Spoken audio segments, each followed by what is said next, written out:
Dangerous Assignment, transcribed starring Brian Donlevy as Steve Mitchell.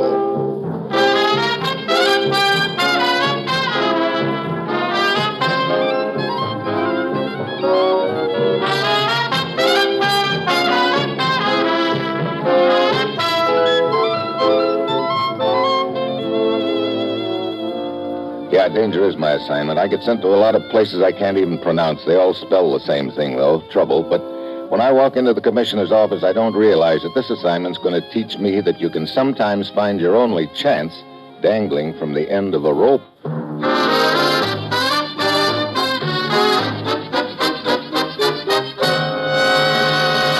Morning, Commissioner. You sent for me? Steve, I want you to go out and get me a newspaper. What's the matter? The delivery boy forget to toss one on your front porch this morning? It would have been a long toss all the way from Vienna. Austria? Yes, the newspaper I want you to go pick up for me is an edition of the Österreich Courier. Wait a minute. Don't tell me I have to go all the way to Austria. Exactly. Okay, what's it all about, Commissioner? Our contacts, members of the underground behind the Iron Curtain, have picked up some vital information for us, Steve. Information regarding the activities of certain foreign agents operating in the United States. How does the newspaper fit in? That's how the information is to be relayed to us, along with photographs of the agents themselves. What? Oh, now, wait a minute. Hey, I think I get it. I pick up a dummy copy. It's made to look like the regular edition. Right. And the info we want is printed up in the form of news articles on the inside pages? Exactly. It's a very special edition, Steve, put out by the underground press. It's a system they've used for the last year now. It's one place the authorities wouldn't think of looking. Very neat. Where do I pick up this copy? You'll check with a waiter named Ziegler at a cafe called the Black Eagle. He'll tell you how and where to contact the man who's carrying the newspaper. Okay, Commissioner. Get going, Steve, and be careful.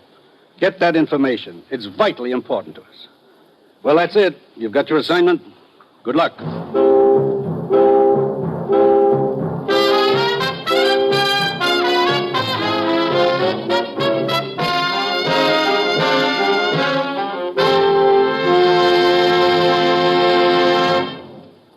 The National Broadcasting Company is presenting Dangerous Assignment, starring Brian Donlevy in the role of Steve Mitchell, colorful two-fisted government agent. At all those places of the world where danger and intrigue walk hand in hand, there you will find Steve Mitchell on another dangerous assignment. Now, let me take a moment to remind you about Thursday's wonderful programs on the NBC Radio Network. Each Thursday evening, Roy Rogers brings you another exciting adventure from the Double R Bar Ranch in Paradise Valley. And on Roy's great show, you'll also hear songs by Dale Evans and the Whippoorwills.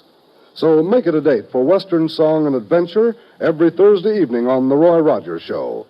Immediately following Roy's fine program, hear 5 minutes of the latest news. And then stay tuned for Robert Young and Father Knows Best. As Jim Anderson, Robert Young portrays a lovable, laughable character that you're sure to enjoy. So be sure to join him this Thursday and every Thursday on the NBC Radio Network.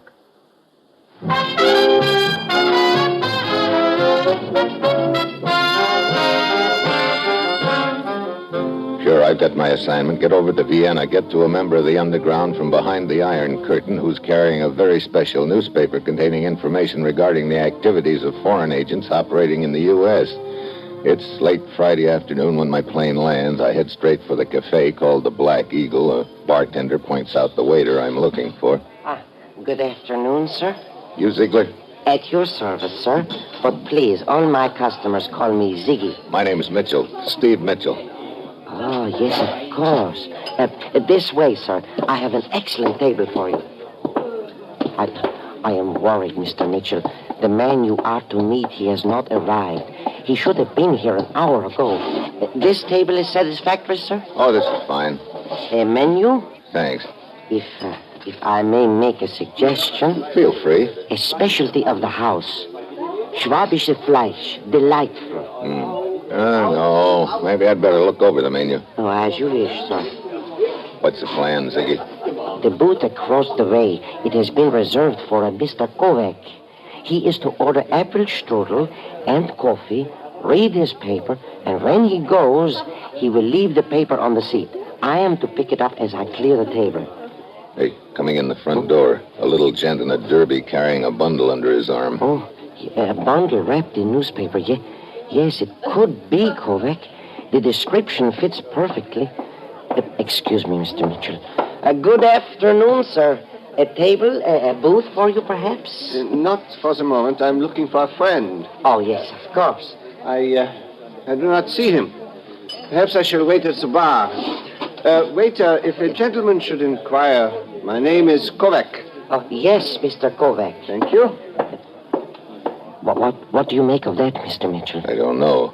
That newspaper he had wrapped around the bundle. Yes, the Oostenrijk Courier. I wonder if he fits the description of Kovac still. Hey, take a look. Oh, it seems our friend has changed his mind about a drink. He is going out. I'm going after him. Be careful. It may be a trap. I don't think so. I think that really was Kovac. That he spotted someone in here. What? Yeah, like those 3 gents who are following him out right now. See you later, Ziggy.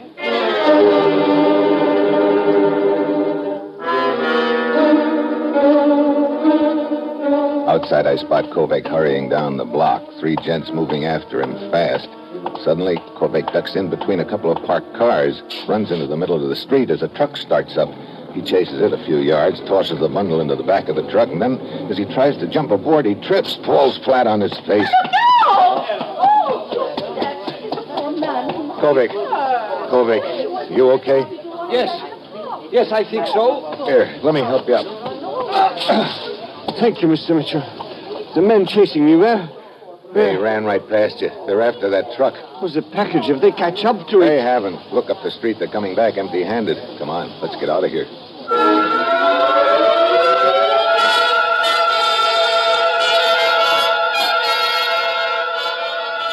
We duck around the corner where Kovac's car is parked. He guns the little 2-seater and we hightail it down the street. Then we cut back and try to pick up the trail of the truck. We crisscross the neighborhood over a 10-block area.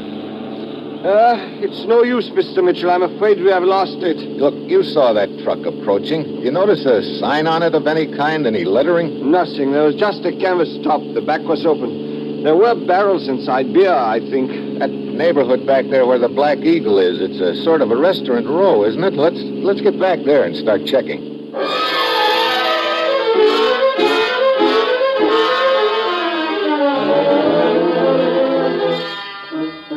We start from the Black Eagle Cafe. Kovac takes one side of the street, I take the other. 2 beer gardens and 6 cafes later, I finally hit the jackpot. Why, yeah, there was such a delivery to my cafe, a dozen kegs of beer. Within the last half hour? Some 20 minutes ago, perhaps. The truck was a 6-wheeler, painted gray and dark canvas top. Yeah. It is from Pfeffer's Brewery. Driver say where he was going from here? No, he did not. Why all this excitement? So, 12 kegs of beer are delivered to my cafe. Everyone is asking about it. You ask me questions. They ask me questions. They? 3 men, 2 of them wearing overcoats? Yeah, that's right. They was here just before you was here. So why these questions, why? Never mind. How do I get to this Pfeffer's Brewery? Oh, Pfeffer's Brewery, yeah. Very simple. 3 blocks this way, then left 1. No. 2 blocks this way, 2 blocks left, then 1 block right, and 2 more left. No, 4 blocks. Wait, back up. 3 blocks, then you... Why don't you take a taxi?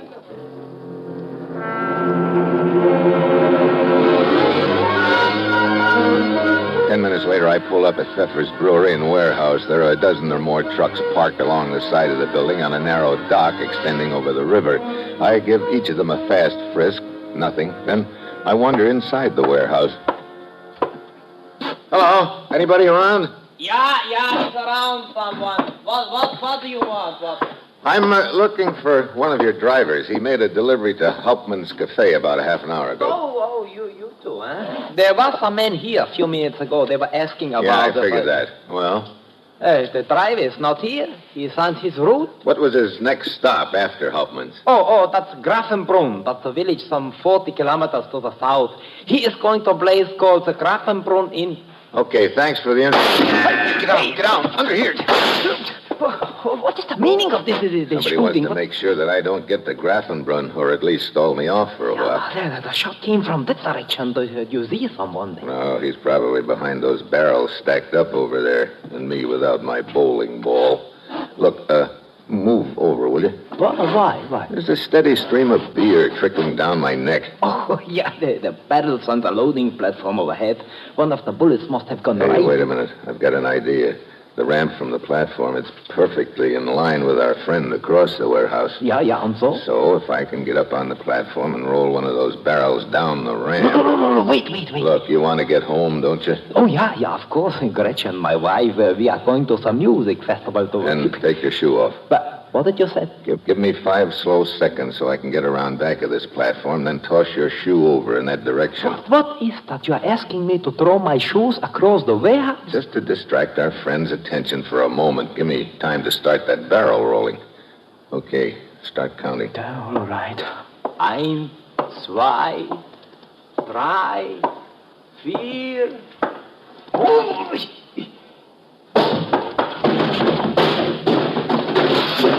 There he goes! Out the door! Yeah, thanks for the beer, Buster. Hold it now! Mitchell, wait! Kovac, The noise, what happened? I just rolled a perfect strike. Brother, you see anyone running down this pier? No one? How did you get here, Kovac? Hauptmann's Cafe. You had already been there. I was told you'd come this way. What happened in there, Mr. Mitchell? Those 3 friends of yours, Kovac. One of them was left behind to make sure I didn't follow the other 2. Follow them? Yeah, to Grafenbrunn. Come on, let's get going.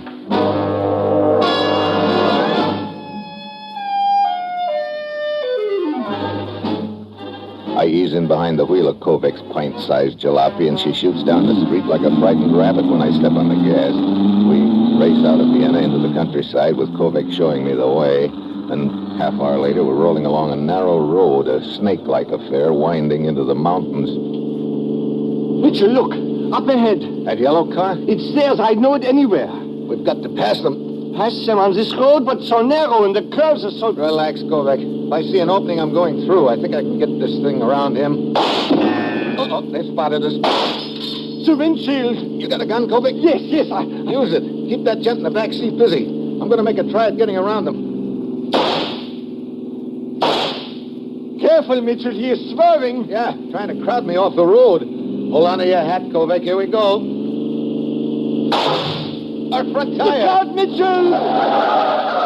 Hold it on the road. Jump, Kovac.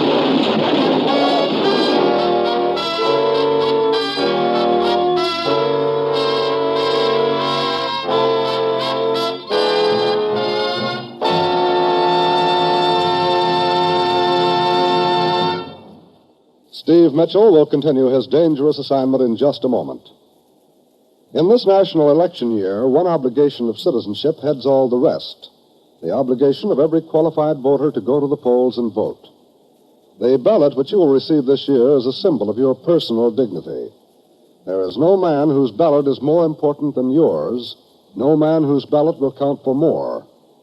On election day, you have as much power, as much responsibility in the shaping of your country and your way of life as the wealthiest or most influential person.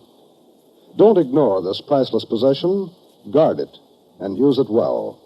For only by the exercise of your right to vote can you ensure the maintenance of a government that will guarantee that right. Freedom demands that each of us carry out his duty as a citizen. Vote. Vote, and don't forget to vote. Carefully and intelligently. Know what your candidate stands for. Know not only what he promises, but what he has done in the past. Vote as you please, but vote. See you at the polls.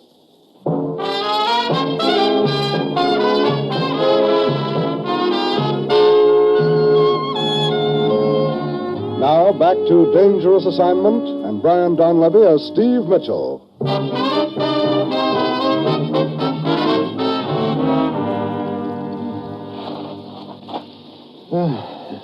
Mr. Mitchell.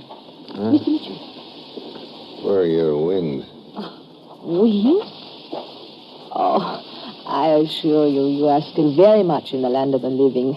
I'm Hildegard. So, sing something. What? You must have been struck in the head. No, I'm just naturally the corrugated type. Hey, look, how come you're here? And where is here? When I was driving along the road behind you, your car slid down the embankment and burst into flames. But you and your friend were thrown free. Friend? Hey, Kovac. Oh, he's right over there. Is he dead? No, but he seems to be in some pain. You want me to help you? I think I'll be okay, thanks. How did you know my name? Well, at first I thought you were dead. Your wallet was half out of your pocket, so I took the liberty of looking. I see. Mitchell, Yeah, Kovac. How you doing? it is my knee. It feels like some ribs are broken. May I drive the two of you anywhere? Those men we were chasing, Mitchell. We might as well forget it, Kovac. They've got too big a lead on us now. They're bound to reach Grafenbrunn ahead of us. Come on, we've got to get you to a doctor.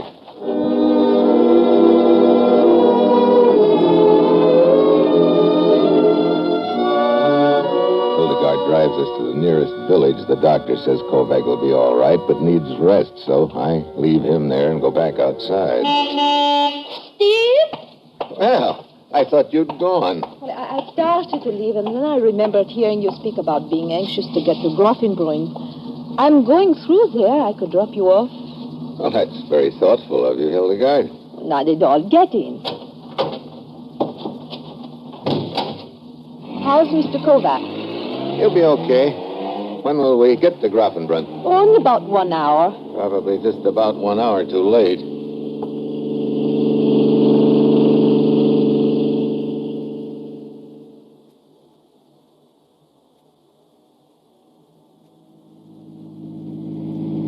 We're getting near the outskirts of Grafenbrunn now, Steve. Okay.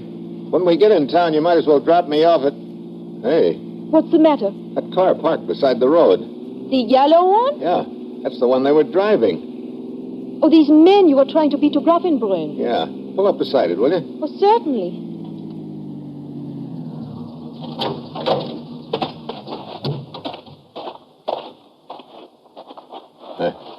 No sign of them anywhere. Wonder why they stopped here. Oh. What is it? Looks like they... Yeah, hole in the gas tank. One of Kovac's bullets connected, and they ran out of gas, which means if they had to hoof it into town from here, I've still got a chance. Come on.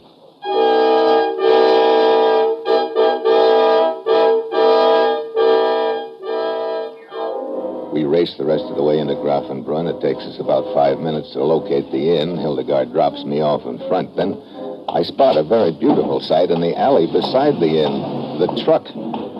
The driver is busy sliding beer kegs down a chute that leads to the basement of the inn.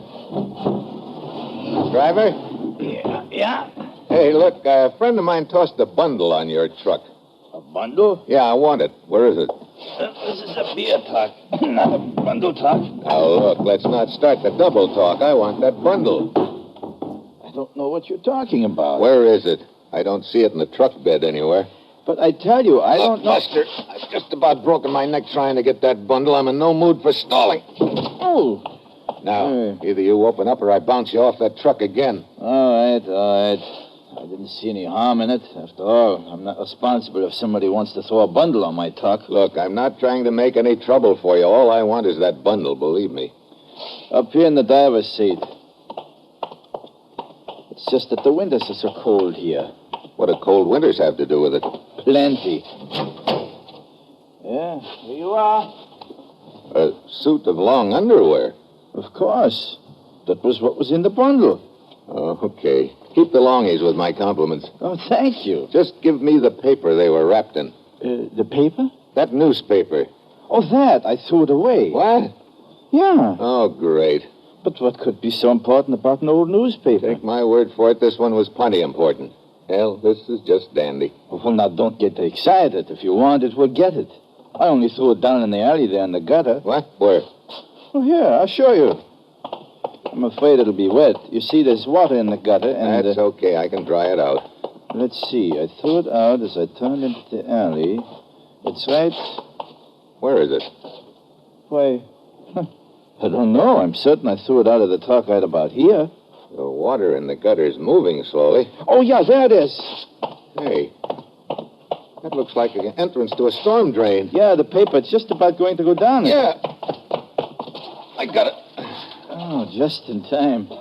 Nothing like a mud pack for beauty, they say. Well, come on back here to the truck. I have got some rags you can dry off. Okay. And I'll get out of here with this paper before those two other gents show up. Look, when they do, tell them... Suppose you tell us, Mitchell. What? I see we've arrived just in time. You are most obliging to recover the newspaper for us. Now, look, I don't want to get mixed up in anything. Stay where you are. Carl!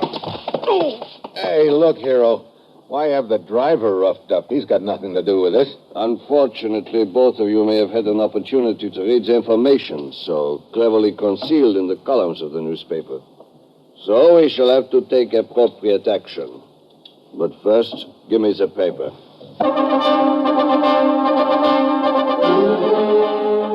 I know as soon as I turn that paper over, the driver and I are both dead ducks. Then I spot something. The guy with the gun is standing at the rear corner of the truck, and hanging down from the tarp that covers the truck is a rope that reaches to the ground. I said give me the paper. I hold out the paper, but instead of giving it to him, I drop it to the ground near the free end of the rope. Mitchell! There it is, friend. You want it. You pick it up. Oh, no, Mitchell. I'm not going to fall with that old trick. You pick it up. He said just what I wanted him to say. I bend over as if to pick up the newspaper, but instead I grab the end of the rope and yank up. It snaps taut against his wrist. Ow! His shot goes wild. Before he can pull the trigger again, I connect with his jaw. He goes down and out, but I'm off balance. I sprawl back helplessly against the truck. His stooge comes lunging at me, but just then a foot shoots out and hooks his ankle. He lands face first and doesn't move. So, one hit in the face deserves another. It sure does. I'll say you paid the account in full. That was quick footwork. My only problem now is what to do with him to put him out of the way long enough for me to get back to Vienna with this newspaper. Well, you can ride back with me. As to what to do with these two, a suggestion. Feel free. Magic toe. Perhaps, Oh, the chute into the basement. Why not? Why not, indeed. Come on, give me a hand. Oh. One down. Next. Yeah.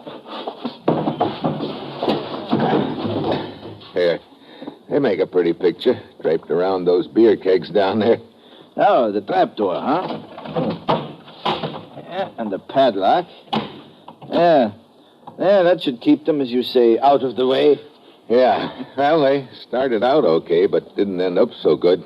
Matter of fact, you might say we're leaving them over a barrel.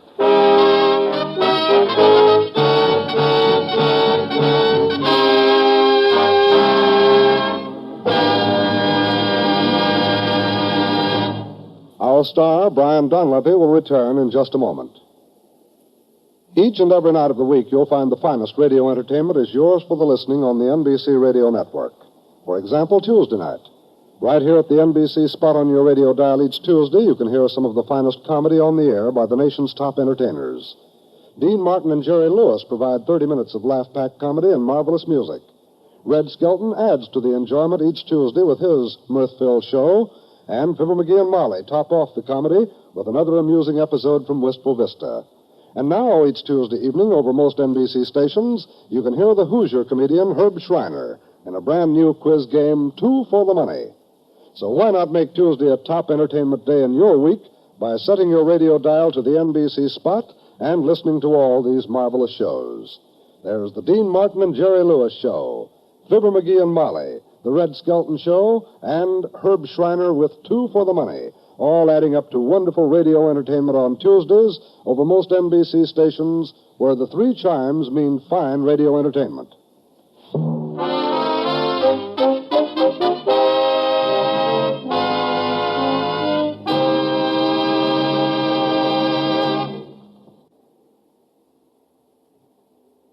This is NBC, the national broadcasting company.